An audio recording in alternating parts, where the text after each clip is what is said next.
हमारे देश में अक्टूबर 97 में 12 तारीख को ब्रिटेन की रानी एलिजाबेथ आई थी और आप सबने अखबारों में पढ़ा होगा कि ब्रिटेन की रानी जो एलिजाबेथ हमारे देश में आई उसके बारे में हिंदुस्तान के हर अखबार ने मुख्य पृष्ठ की खबर बनाई।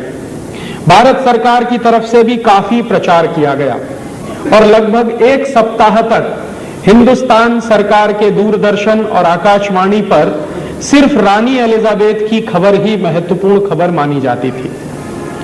तो ब्रिटेन की रानी एलिजाबेथ भारत में आई, सच्चाई यह है कि उसको भारत सरकार ने बुलाया था, निमंत्रण दिया था। तो एक तरफ तो हमारे देश की सरकार आजादी के 50 साल का जश्न मना रही है और दूसरे तरफ रानी एलिजाबेथ को भारत आने का निमंत्रण भी दिया गया। रानी एलिजाबेथ अंग्रेजों की रानी है और वो हमको ये याद दिलाने के लिए आई थी कि 50 साल पहले हमने तुमको गुलाम बनाया था। दुर्भाग्य क्या हुआ, रानी एलिजाबेथ हिंदुस्तान आई तो इसमें विशेष बात क्या है, आप ये प्रश्न पूछ सकते हैं। तो रानी एलिजाबेथ का आना हमारे देश में एक विशेष दुर्घटना को बताता है। हमारे देश में बहुत सारे देशों के राष्ट्रपति आते हैं, प्रधानमंत्री आते हैं, बहुत सारे देशों के राजदूत आते हैं, लेकिन उनके आने जाने से कभी कोई दुर्घटना नहीं हुआ करती। ब्रिटेन की रानी हिंदुस्तान में आई तो उससे जो दुर्घटना हुई वो क्या हुई। हमारे देश के अखबारों में रानी के आने के 15 दिन पहले एक वक्तव्य छपा। तो हमारे देश के प्रधानमंत्री ने कहा कि ब्रिटेन की रानी एलिजाबेथ को भारत में आने की कोई जरूरत नहीं है। तो ब्रिटेन की रानी एलिजाबेथ को भारत में आने की जरूरत नहीं है, यह बात हिंदुस्तान के सभी अखबारों में छपी और ना सिर्फ हिंदुस्तान के अखबारों में छपी बल्कि दुनिया के कई देशों के अखबारों में यह बात छपी। जब यह बात लंदन के अखबारों में भी छपी तो लंदन के वहां के कई सांसद हैं, वहां की जो पार्लियामेंट है, वहां के बहुत सारे सांसदों ने एक स्टेटमेंट किया। स्टेटमेंट यह किया कि भारत के प्रधानमंत्री की यह हिम्मत कैसे हुई कि वो ब्रिटेन की रानी को भारत में आने के लिए मना करें, क्योंकि हमारे प्रधानमंत्री ने कह दिया था कि ब्रिटेन की रानी को भारत में आने की जरूरत नहीं है। तो ब्रिटेन के प्राइम मिनिस्टर, उनके कई मंत्री और उनके कई बड़े बड़े नेताओं ने इस बात पर हंगामा किया और यह हंगामा जो लंदन में हुआ वो बाद में हिंदुस्तान तक पहुंचा। और हमारे देश में क्या हुआ, लंदन से बहुत सारे फैक्स के मैसेजेस हिंदुस्तान के प्रधानमंत्री कार्यालय में पहुंचे और हिंदुस्तान की सरकार पर दबाव डालने के लिए ब्रिटेन की सरकार ने एक प्रेस वक्तव्य भी जारी कर दिया। वो प्रेस वक्तव्य भी हिंदुस्तान में छपा, दुनिया के तमाम देशों के अखबारों में छपा। तो 24 घंटे पहले हमारे प्रधानमंत्री कहते थे कि ब्रिटेन की रानी को भारत में आने की कोई जरूरत नहीं है।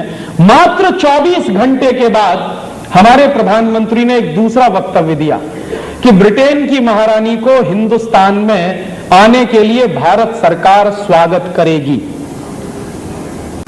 और उसके साथ साथ एक बात और उन्होंने कही कि ब्रिटेन की महारानी को भारत में आने के लिए कोई वीजा लेने की जरूरत नहीं है, माने बिना वीजा के ब्रिटेन की महारानी भारत में आ सकती है।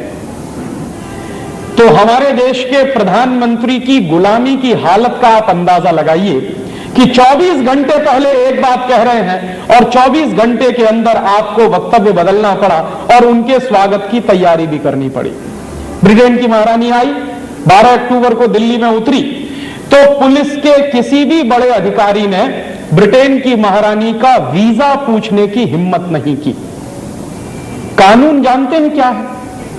कानून यह है कि आप दुनिया के किसी भी देश में बिना वीजा के जा नहीं सकते और अगर आप कभी गलती से अमेरिका जाएं और आपके पास वीजा ना हो तो दो ही बातें होंगी आपके साथ, या तो अमेरिका की जेल में पकड़कर आपको बंद कर दिया जाएगा या किसी हवाई जहाज से वापस आपको हिंदुस्तान भेज दिया जाएगा। ठीक इसी तरह से दुनिया के किसी भी देश का प्रधानमंत्री और राष्ट्रपति हमारे देश में आता है तो उसको वीजा लेना पड़ता है। हमारे देश के राष्ट्रपति और प्रधानमंत्री जब दूसरे देशों में जाते हैं तो उनको भी वीजा लेना ही पड़ता है, लेकिन ब्रिटेन की रानी को भारत में आने के लिए वीजा लेने की जरूरत नहीं है। यह बात जब सरकार ने कही तो हमारे जैसे लोगों के मन में प्रश्न पैदा हुआ कि ऐसी कौन सी विशेषता है ब्रिटेन की रानी में जिसके लिए उसको भारत में आने के लिए वीजा की जरूरत नहीं है। उसी के साथ साथ एक दूसरी दुर्घटना और हुई कि जब ब्रिटेन की रानी दिल्ली आई तो उसको 21 तोपों की सलामी दी गई। यह सलामी हमारे सिर्फ राष्ट्रपति ले सकते हैं और कोई नहीं ले सकता। भारत में सिर्फ राष्ट्रपति को अधिकार है 21 तोपों की सलामी लेने का, बाकी बाहर के किसी भी व्यक्ति को 21 तोपों की सलामी नहीं दी जा सकती। राष्ट्रपति हमारे यहां सर्वोच्च माना जाता है, जो भी संविधान की व्यवस्था है। तो ब्रिटेन की महारानी को 21 तोपों की सलामी भी दी गई और हमारी सरकार रानी के प्रोटेक्शन में इस तरह से लगी हुई थी जैसे जॉर्ज पंचम के प्रोटेक्शन में 1911 में कभी यह हुआ होगा। मेरे एक वकील दोस्त हैं, सुप्रीम कोर्ट में प्रैक्टिस करते हैं। मैंने उनसे पूछा कि भारत में ब्रिटेन की महारानी आए और उसको बिना वीजा के भारत में घुसने की परमिशन मिले, इस बात की कोई लीगल वैलिडिटी है क्या? तो उस वकील ने मुझे कहा कि हां राजीव भाई, इस बात की पूरी लीगल वैलिडिटी है कि ब्रिटेन की रानी को भारत में आने के लिए वीजा लेने की जरूरत नहीं है। तो मैंने उन वकील से कहा कि यह सिर्फ एक स्थिति में होता, ऐसी लीगल वैलिडिटी एक ही स्थिति में होती है, और वह स्थिति क्या होती है कि मान लीजिए आप जब हिंदुस्तान से अमेरिका जाएं या इंग्लैंड जाएं या फ्रांस जाएं या किसी भी देश में जाएं और वापस अपने देश में लौटें तो आपको वीजा नहीं पूछा जाएगा, आपका पासपोर्ट भी चेक नहीं किया। क्यों?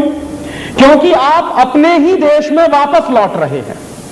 तो आप जिस देश के नागरिक हैं उसी देश में जब आप वापस लौटते हैं तो आपको ना तो वीजा पूछा जाता है ना पासपोर्ट पूछा जाता है। तो मैंने मेरे वकील दोस्त से कहा कि ब्रिटेन की रानी को अगर वीजा नहीं पूछा गया, पासपोर्ट नहीं पूछा गया, तो मैं ये मानूं क्या कि ब्रिटेन की महारानी हिंदुस्तान की नागरिक है? तो उन्होंने कहा कि हां ऐसा है। तो मेरे तो होश उड़ गए। मैंने कहा आप क्या कह रहे हैं? उन्होंने कहा मैं बिल्कुल ठीक कह रहा हूं। तो मैंने कहा कि अगर ब्रिटेन की महारानी हिंदुस्तान की नागरिक है और इस बात की लीगल वैलिडिटी है तो हमारी आजादी का मतलब क्या है? एक तरफ हम कहते हैं आजादी के 50 साल, एक तरफ हम कहते हैं भारत की स्वर्ण जयंती आजादी की, और दूसरी तरफ ब्रिटेन की महारानी हिंदुस्तान की अगर नागरिक है तो इस आजादी का मतलब क्या है? तो उन्होंने कहा कि तुम लोगों को शायद मालूम नहीं है कि हमें आजादी नहीं मिल पाई है अभी तक। तो मैंने कहा कि आप क्या कह रहे हैं? तो उन्होंने कहा कि मैं सच कह रहा हूं, एक कानून है, उसको अगर तुम पढ़ोगे तो तुमको समझ में आएगा कि भारत अभी तक आजाद नहीं हुआ है। तो मैंने कहा वो कौन सा कानून है? तब उन्होंने मुझे बताया कि 1947 के साल में एक कानून बना था जिसका नाम है इंडियन इंडिपेंडेंस एक्ट, और यह कानून बना था 4 जुलाई 1947 को, माने 15 अगस्त से लगभग 10-15 दिन पहले। तो यह कानून बना था हमारे देश में आजादी के पहले, और इस कानून का नाम है इंडियन इंडिपेंडेंस एक्ट। उस कानून के आधार पर ब्रिटेन की महारानी अगर हिंदुस्तान में आएगी तो उसको वीजा लेने की जरूरत नहीं है। तो मैंने कहा कि वो कानून आप मुझे दे सकते हैं पढ़ने के लिए? तो उन्होंने कहा मेरे पास तो उसकी कॉपी नहीं है। तो मैंने कहा कहां से मिलेगी? तो उन्होंने कहा कोशिश करो भारत की संसद की लाइब्रेरी में मिल जाए, तुमको पार्लियामेंट की लाइब्रेरी में मिल जाए। हम लोगों ने बहुत कोशिश की, नहीं मिल पाई। फिर दूसरी एक कोशिश की तो उसमें थोड़ी सफलता मिली। उस कानून की फोटोकॉपी लंदन से आई, लंदन के हाउस ऑफ कॉमन्स की लाइब्रेरी में पड़ी हुई है। तो वहां से वो कॉपी आई और सबसे पहले हम लोगों ने वो कानून को पढ़ने की कोशिश की। तो उसमें लिखा हुआ है, पूरे कानून की बातें 70-80 पन्नों में हैं, लेकिन कानून के प्रियम्बल में बहुत साफ साफ लिखा हुआ है। एक वाक्य लिखा है, 4 जुलाई 1947 को पारित हुए इंडियन इंडिपेंडेंस एक्ट में। और यह कानून पारित क्यों किया गया है? भारत की आजादी के लिए यह कानून पारित किया गया ब्रिटेन की पार्लियामेंट में।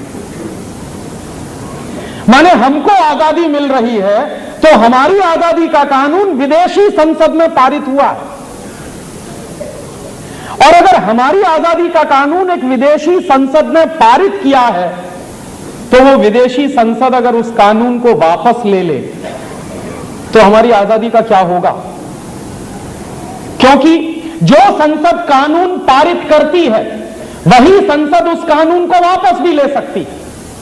तो मान लीजिए 4 जुलाई 1947 को वो कानून पारित हुआ है लंदन में, तो कल को वो लंदन की पार्लियामेंट से वापस हो जाए तो हमारी आजादी के सामने पूरा प्रश्न चिन्ह लग जाएगा। दुर्भाग्य हमारा आपका जानते हैं क्या है कि हम आजाद भी हुए हैं तो ये कानून अंग्रेजों ने तय किया है, हमने तय नहीं किया है। हमारी आजादी के बारे में हमने तय नहीं किया। वो कानून क्या है? 4 जुलाई 1947 को लंदन की पार्लियामेंट में जो कानून पारित हुआ है उसके प्रियम्बुल में एक वाक्य लिखा हुआ है। उस वाक्य का अंग्रेजी में क्या भाषांतर है? After 15th August 1947 India and Pakistan will be 2 dominion states. 15 अगस्त 1947 के बाद भारत और पाकिस्तान 2 डोमिनियन स्टेट्स बनेंगे। डोमिनियन स्टेट्स का माने क्या होता? दुनिया के किसी भी देश की डिक्शनरी में आप डोमिनियन स्टेट्स का मतलब ढूंढिए तो उसका एक ही मतलब होता है। डोमिनियन स्टेट्स का माने एक बड़े राज्य के अधीन कोई छोटा राज्य। तो हम 15 अगस्त 1947 के बाद भारत और पाकिस्तान डोमिनियन स्टेट्स बने हैं, ना कि इंडिपेंडेंट नेशन। और चूंकि हम डोमिनियन स्टेट्स बने हैं तो हैं किसके हम डोमिनियन स्टेट्स? यूनाइटेड किंगडम के या कॉमनवेल्थ के। तो 15 अगस्त 1947 के बाद हमारी हैसियत क्या बनी है? हमारी हैसियत बनी है कि हम यूनाइटेड किंगडम और यूनाइटेड किंगडम के बनाए गए कॉमनवेल्थ के डोमिनियन स्टेट्स हैं, ना कि हम इंडिपेंडेंट नेशन। और अगर हम इंडिपेंडेंट नेशन नहीं है तो बात समझ में आती है कि आज भी ब्रिटेन की महारानी हमारी महारानी है, क्योंकि हम डोमिनियन स्टेट्स हैं। और यह बात अगर 4 जुलाई 1947 के कानून से है तो मेरे मन में सबसे बड़ा प्रश्न आजकल जो उठ रहा है वो ये कि 50 साल से इस देश की राजनीतिक पार्टियां क्या कर रही हैं। यह बात तो हिंदुस्तान की संसद में आनी चाहिए थी। शायद पिछले साल आपने देखा होगा 14 अगस्त की रात को 12 बजे भारत की संसद में एक संयुक्त अधिवेशन हुआ। तो जो बात मैं आपसे कह रहा हूं वो बात भारत की संसद में आनी चाहिए कि हम 50 साल पहले अंग्रेजों द्वारा बनाए गए एक कानून के आधार पर डोमिनियन स्टेट्स बने हैं, ना कि हम इंडिपेंडेंट नेशन। तो हम इंडिपेंडेंट नेशन कब बनेंगे? कितने साल और लगेंगे उसमें? और अगर हम इंडिपेंडेंट नेशन नहीं है तो फिर आजादी की ये स्वर्ण जयंती क्यों मना रहे हैं? किसके गले पे तमाचा मार रहे हैं? और वो बात जब समझ में आई तो बिल्कुल स्पष्ट हो गया कि रानी अगर आएगी हिंदुस्तान में तो बिना वीजा बिना पासपोर्ट के ही आएगी, क्योंकि आप उनके डोमिनियन स्टेट्स हैं।